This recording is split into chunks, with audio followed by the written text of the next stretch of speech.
Hi, this is Dr. Andrew Rimby, host of the Ivory Tower Boiler Room Arts and Culture podcast. If you haven't, please take a second to rate us on Spotify or Apple Podcasts. Please make sure you're following us on Spotify or Apple. And did you know we have a YouTube channel? Please subscribe to our YouTube channel. It really means a lot. You can actually see a lot of our video episodes on YouTube. And if you don't want to listen to any ads that are going to happen throughout the episode, even though I love all of our sponsors, of course, you can listen to our ad-free episodes on Patreon. That's patreon.com/Ivory Tower Boiler Room. And right now, you can get 1 week for free to see all of the ad-free episodes. And all of those episodes are also video episodes. So you can get to watch me, the guest, and you can also listen to all of Mary's True Crime and Academia episodes ad-free. Okay, I hope you enjoyed the episode.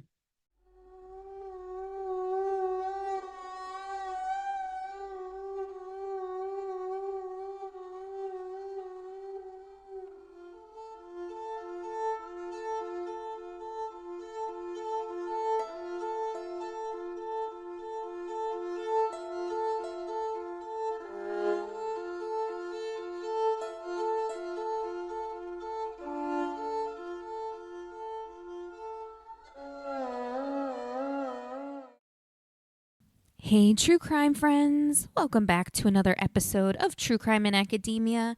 I am your host, Mary DePippi. I hope you all had a wonderful weekend this weekend and a restful and relaxing Sunday. And, just looking forward to the week ahead. I mean, it is grim times out there, but, try and look on the bright side, I guess, and maybe what I've been trying to do personally is not look too much at the news on a day-to-day basis. So, instead of looking at things like news stories and stuff, especially as they are related to politics and the things going on with this administration, I've been kind of just saving them and then looking at them just one day and then, just getting all of my anger, frustration, and fears out just in that one day, and then try to just move on and focus on my immediate circle, and just doing the things that I know are within my reach and within my control, just because it is so easy to get bogged down by everything that is happening right now. And unfortunately, I think that's robbing us, at least myself anyway, of being more present.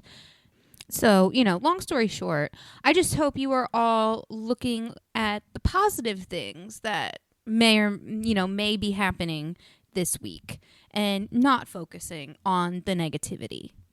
But as I mentioned, I hope you are all doing well and doing what you can to protect your mental health and your sanity in these times.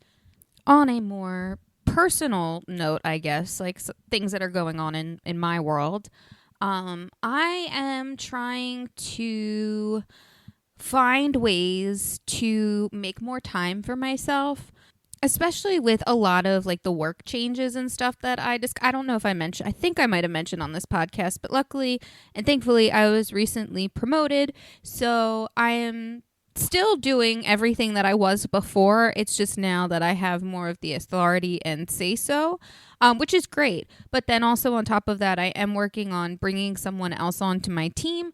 So going through the whole resume looking, interviewing, and all of the hiring process has been another added stress on top of that. But, there are a couple other things, not this podcast, so no one get worried, but there are other things that I have been doing and focused on that I think I need to reevaluate and, maybe in the next couple months figure out a way to rearrange my schedule, basically. So like I said, hopefully in the next couple of months that will sort itself out, will get figured out, and then I can just have more time and hopefully also be more consistent, not necessarily just even with the podcast episodes, but also with other social media stuff. Because, like I said, with just everything that I have been taking on these past couple of months, even within the past year, um, you know, my attention has been pulled in various directions. So now it's kind of just, I'm at a point where I need to prioritize things and reevaluate certain things. And hopefully, like I said, by the end of all of this, hopefully by the end of the year, I will have a more beneficial schedule going. And that will leave me room to be more creative on this platform. Oh, also, before we get started with this episode, I also just want to remind you all, especially my New Jerseyans, do not forget to vote for this election for governor. It's pretty important.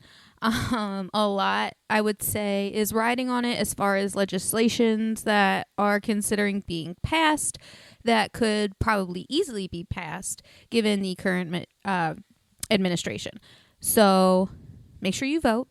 And if you are not registered to vote, please do so.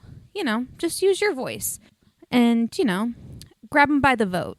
So before we get into this week's episode, which is part 2 of our Ed Gein series, we're just going to take a quick break. And when we get back, we are going to get right back into Ed Gein and start off with his murders.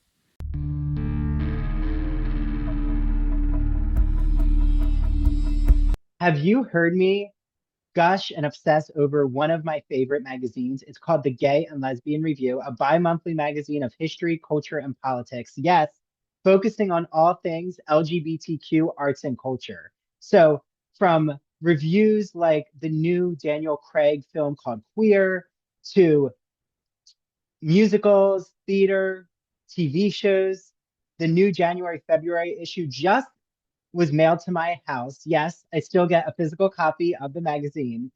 There is a discussion about sodomy at the court of Louis the 14th, how Mark Twain was bottom shamed. Yeah, I know. A scandalous title. I'm really curious what that means. And just so many conversations that will have you doing a Google search to find either the book that's being reviewed, the TV show that's being talked about, the film that's being discussed. I love the Gay and Lesbian Review. And they gave us an exclusive code. So all you ITBR listeners, make sure that you write down the code ITBR50. Go to glreview.org and you can get either the digital or print subscription for 50% off. Yes, 50% off. Use that code ITBR50. I hope you enjoy your reading.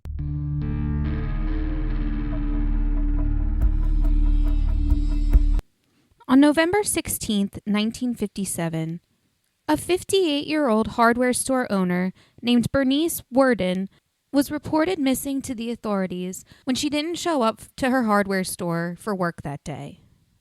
When police searched the hardware store, they found that cash had been taken from the register and a trail of blood had led out the back door. Now, Bernice Worden's son was actually a deputy sheriff, and he had been suspicious of Ed Gein because he knew he had been there the night before because Ed Gein was looking to get some antifreeze.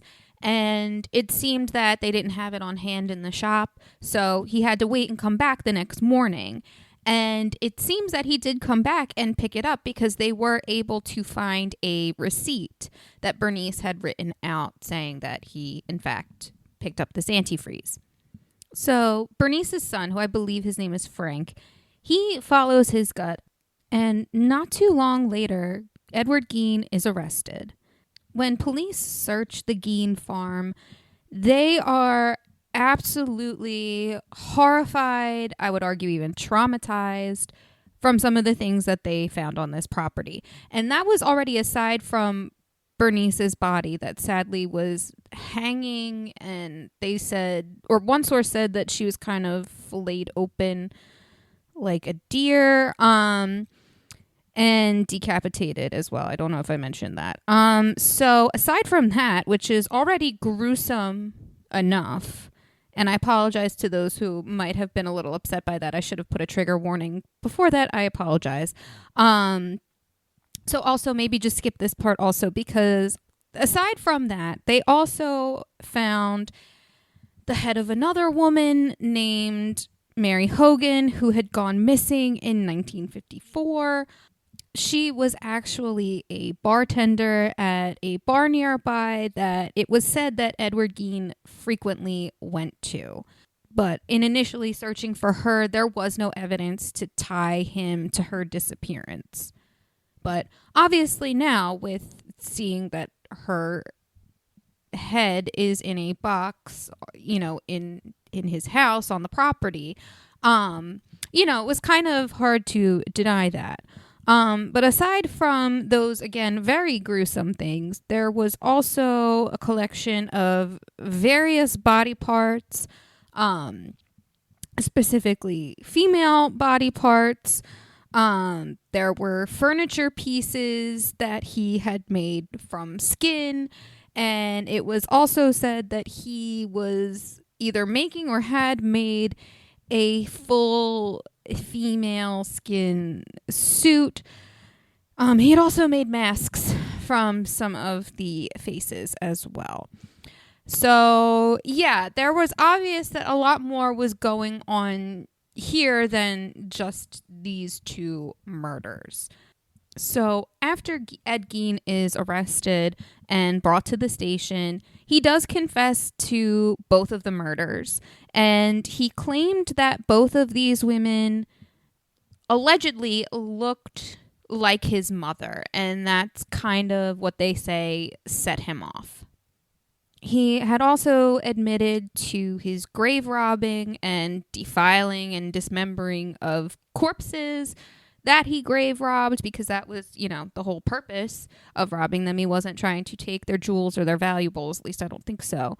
I don't believe I saw anywhere that any personal effects like that other than physical body pieces, which is so weird to just, I can't believe I said that. They're personal effects, but yet he just, he took their body parts. Like, what is more personal than your own self? But you know what I mean. Now, some sources say that he also admitted to necrophilia. I just want to point out, though, that has never been proven. It is something that is talked about a lot, but as far as the main facts, that's one thing that I've seen that has not been definitively proven. But obviously a lot of people out there in Hollywood, who want to glamorize this story, of course want to talk about that part because, number one rule in advertising and in movies in general and any entertainment, sex sells. So even though it's absolutely a repulsive situation, they're still gonna put it out there. Also, to talk about that part in as sex sells, in the series Monsters, I do want to point out this discrepancy because they kept saying, or at least Ryan Murphy was trying to portray that Edward Gein had a relationship with, or a sexual relationship with, Bernice Worden before her murder. That is not true. That was just some fluff that was added, to make the series more enjoyable, I guess, more interesting. That's probably a better word. But again, did not actually happen. In March of 1958, the Gein family farm actually burned down, and the exact cause of the fire was never determined.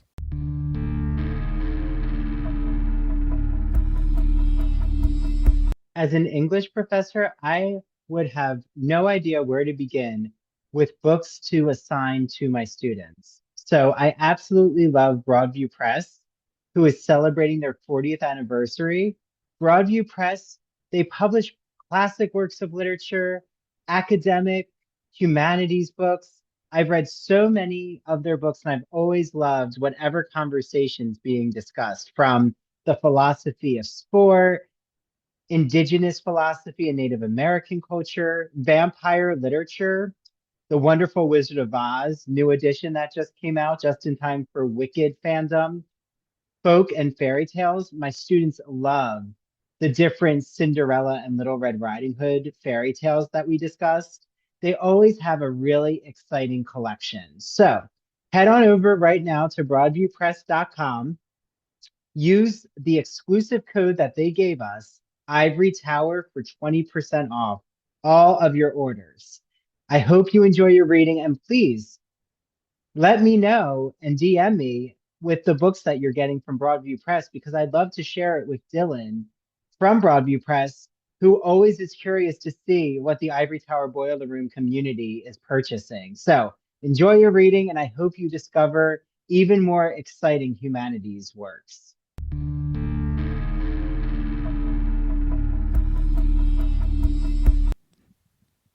At trial, Gein's lawyer pled him not guilty by reason of insanity. And in January of 1958, Gein was actually deemed not fit to stand trial and had been diagnosed with schizophrenia. He was committed to Central State Hospital, where during his time he was given various tasks to do, such as masonry. He was also a carpenter's assistant and worked as a medical center aide. About 10 years later, in 1968, after treatment and therapy and all that, he was actually deemed fit to stand trial and was in a position where he could aid in his defense. That November, he was found guilty of Bernice Worden's murder. However, one source claimed that because of some sort of financial issues or something within the courthouse, that was the only reason why they didn't charge him additionally for Mary Hogan's murder. Apparently, it was just going to cost too much money to put him through this second trial or add her case onto it as well. I'm not exactly sure. The source didn't really go into specifics, but that was just one of the reasons for why, because he isn't and has never been exactly tried for Mary Hogan's murder or convicted. Edward Gein was then recommitted to Central State Hospital. And in 1974, he did petition for a release. I don't think it was necessarily a full release. I think it was maybe a temporary release for an event or something maybe. But that was ultimately rejected. Edward Gein died on July 26, 1984, at the age of 77 from complications from lung cancer and respiratory illness. He is currently buried in an unmarked grave in a cemetery near Plainsfield. The tombstone had actually been stolen in June of 2000. And before that, it had always just been chipped away at by tourists and people just looking for a souvenir. But the tombstone was eventually found about a year later, but then it was placed into storage. So that is the reason why his grave is unmarked. But from my understanding, Charlie Hunnam, I always mess up his last name, guys. But he, after wrapping filming on playing Ed Gein, he went to his gravesite, apparently, in an interview, and said that, he spoke some words and things like that, told him what he felt, all that stuff, and then was able to close that chapter on, this part of his career in playing this criminal. So while it is unmarked, I am sure there are ways to find it that just maybe not be readily available to most people. Now, before we close out this episode of Ed Gein, I do want to touch on two things. One, I want to touch on the schizophrenia diagnosis. That was something in part one that kind of tipped me off to what his potential diagnosis could be. If you remember, the teachers and classmates were saying that there were times where he would be laughing for no reason or it just didn't seem appropriate, and just other different types of mannerisms. But for me, what stuck out was the emotional response, or I shouldn't say inappropriate, but, well, yeah, I guess that's the best word for it, but an inappropriate emotional response to something. That is one of the main things that stand out to me as far as a symptom of schizophrenia. However, though, I do know that that is not a disease that generally manifests itself that early. So it could have been, for other reasons, other developmental reasons, that may be why he was behaving that way. But again, that was just one of the first things that stuck out to me. Because again, most people have a misconception about schizophrenia, and I feel like it's gotten better over the years. But I know a lot of the time when I was learning, it kept getting confused with multiple personality disorder. So you heard schizophrenia and it was like, oh my gosh, you have multiple personalities. No, that is not the thing. Schizophrenics have, like I said, those inappropriate emotional responses, as well as they're hearing voices, like disembodied voices. There are sometimes hallucinations, and it's usually that someone or something is out to get them. I think maybe in this case for Ed Gein, that source was his mother. But again, just to reiterate, I am not a professional licensed anything in psychology. I am just someone who is merely extremely fascinated with it and just likes to learn as much as I can.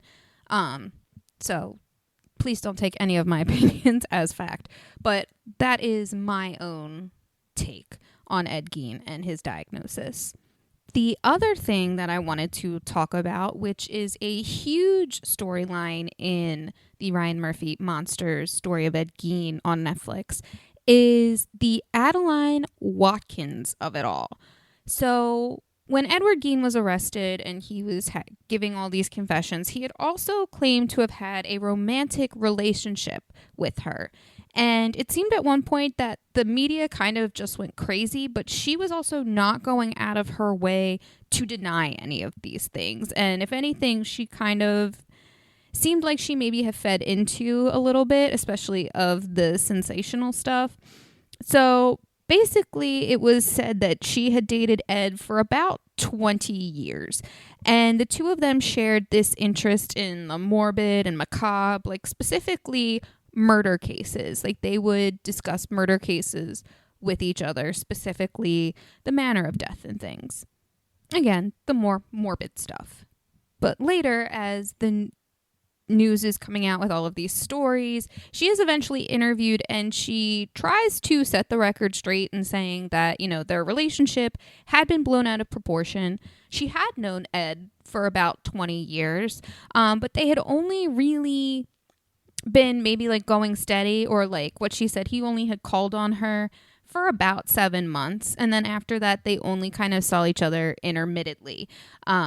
She did admit that they went to like the theater a few times and did hang out. But as far as the super serious romantic, Edward proposed to her that she denied, which she said that never happened. But all of that stuff had been out there in the media. So I do find it interesting from a storytelling perspective that Ryan Murphy added that in there.